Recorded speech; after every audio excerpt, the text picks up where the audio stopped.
Bonjour, nous vous apportons la méditation de ce jour.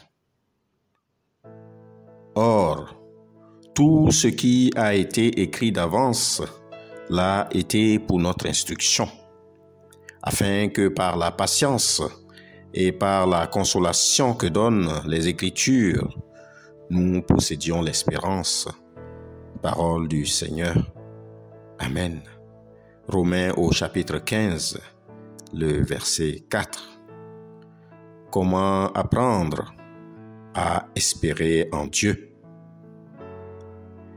Notre texte de méditation de ce jour nous rappelle que l'Ancien Testament a été divinement écrit pour notre instruction, bien que les chrétiens vivent sous la Nouvelle Alliance et ne soient pas sous l'autorité de l'Ancienne. La loi morale de Dieu n'a pas changé. Ce passage maintient nos consciences en éveil, car tout ce qui est arrivé à Israël et qui a été rapporté dans l'Ancien Testament a été écrit pour nous servir d'avertissement, non seulement aux Romains, mais à nous aussi, chrétiens du XXIe siècle. Bien-aimés en Jésus-Christ, le sentier de la foi pour les disciples du Christ que nous sommes sera jalonné d'épreuves diverses.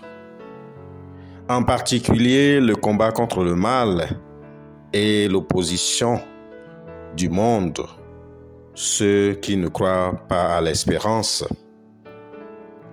Dans le Nouveau Testament, l'espérance renvoie à quelque chose de certain, quelque chose qui ne s'est pas encore réalisé.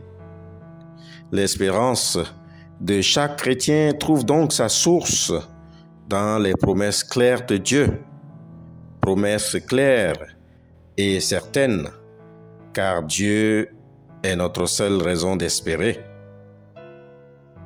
Si tu marches dans la patience, même dans l'opprobre, ton cœur sera consolé, et cette consolation vient des Écritures.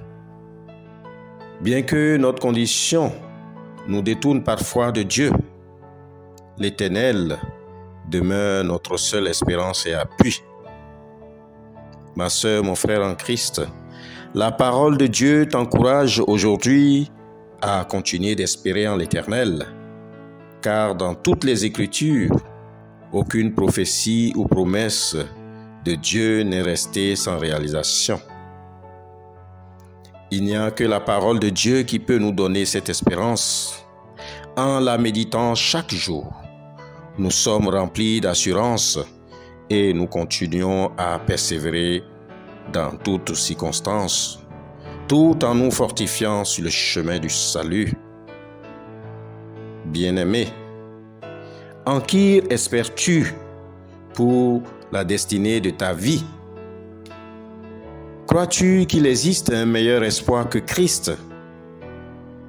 Quelle que soit ta réponse, la parole t'encourage à toujours garder les yeux fixés vers lui, en temps d'épreuve, et surtout garder espoir en lui. Car Dieu n'oublie jamais ses enfants. Dans le malheur, Dieu n'arrive jamais en retard. Prions donc que Dieu lui-même nous accorde l'amour de sa parole par la méditation quotidienne pour nous fortifier et garder espoir en lui en temps d'épreuve. Amen. Je vous souhaite une excellente journée dans la sanctification. Shalom.